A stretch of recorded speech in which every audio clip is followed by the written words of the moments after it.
Hello everyone, and welcome to the Biblical Bookworm. My name is Elizabeth, and today I'll be talking about the book The Soul of the Apostolate by Don Jean-Baptiste Chautard, who was a member of the Trappist order.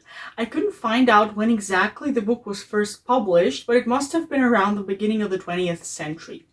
So the main message of the book is that the interior life is more important than all exterior activity, and it describes typical dangers of the apostolate and helps the reader to avoid those. I'd like to start with a metaphor Don Chautard uses in the book. He writes that we should try to be reservoirs of grace and not channels. As Saint Bernard wrote, we have many channels in the church today, but very few reservoirs. And the reason why reservoirs are better is that, quote, the channels let the water flow away and do not retain a drop, but the reservoir is first filled and then, without emptying itself, pours out its overflow, which is ever renewed, over the fields which it waters. So one shouldn't take time for an active apostolate at the expense of time for prayer.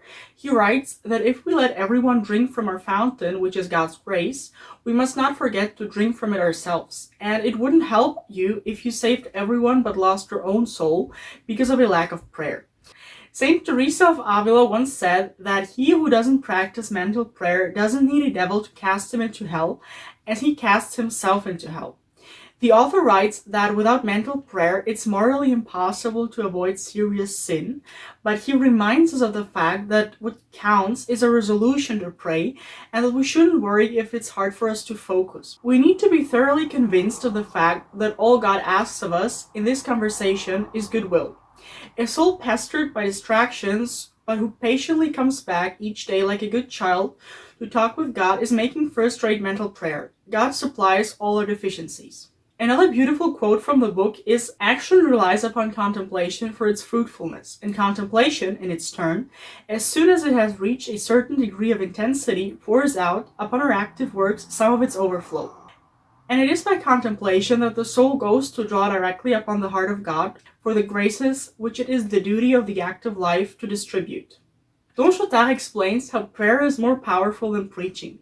He quotes a bishop who once said that 10 Carmelite nuns praying would be more powerful to him than 20 missionaries preaching. He writes that, quote, all true apostolic workers expect much more from their sacrifices and prayers than from their active work.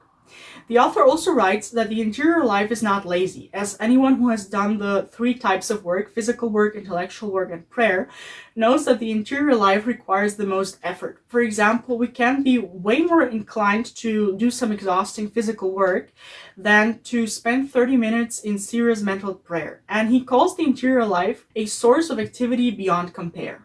He also describes how Jesus' life on earth is the perfect example of the priority of the interior life before external activity, as Jesus spent 30 years in recollection and solitude, then 40 days with retreat and penance, and his evangelical career lasted only about 3 years.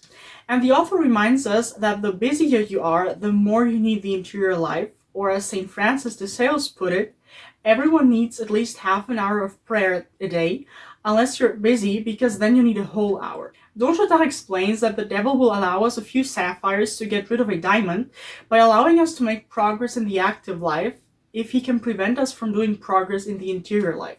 So here the active life for the devil are sapphires, and the interior life is a diamond that he tries to prevent us from having.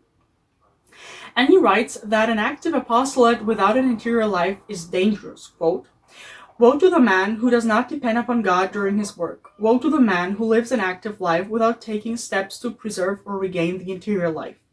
Woe to the man who does not know how to harmonize the interior life and the active life.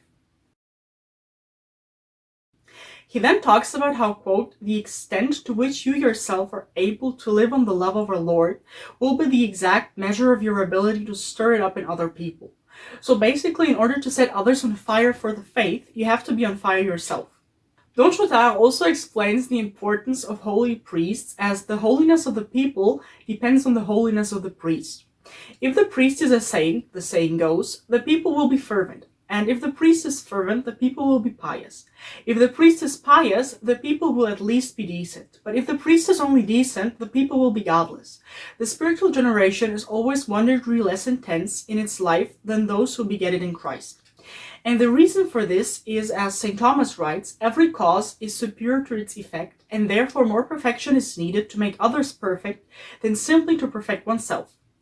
He then stresses that preaching by example will always be the foremost instrument of conversions, or as St. Francis of Assisi said, preach the gospel at all times, use words if necessary.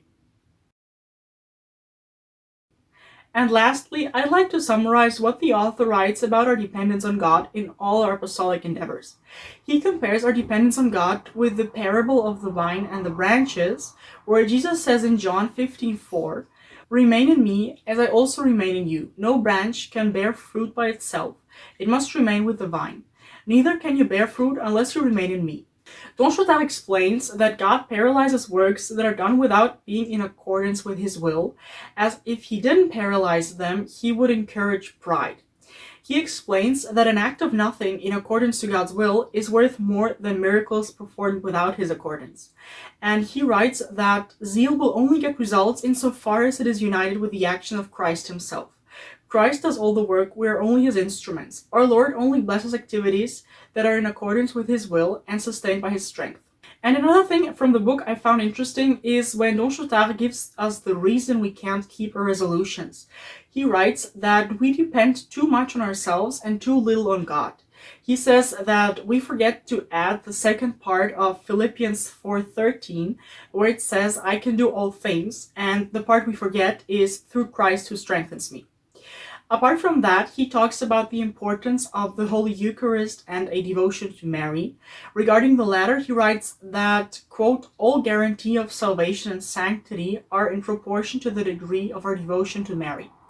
And about the Eucharist, he writes, "The efficacy of an apostolate almost invariably corresponds to the degree of Eucharistic life acquired by a soul. Indeed, the sure sign of a successful apostolate is when it makes souls thirst for frequent and fruitful participation in the divine banquet. And this result will never be obtained except in proportion as the apostle himself really makes Jesus in the Blessed Sacrament the source and center of his life." Now let's get to my opinion on the book. To be honest, I really loved it. I'd give it a 10 out of 10 because it really shows you how to be an apostle. And for example, I read it a few weeks after I started this channel as a priest recommended it to me. And I'm really thankful he did because the temptation is there that you think that you can skip or shorten prayer time because you spent the whole day preparing a YouTube video. And it's really important to not only talk about God, but also to him. And this book explains that really well. So I recommend this book to everyone, and especially to people with some form of exterior apostolate. And I'd also like to add that it was a pretty pleasant reading experience, so it's not too complicated or anything.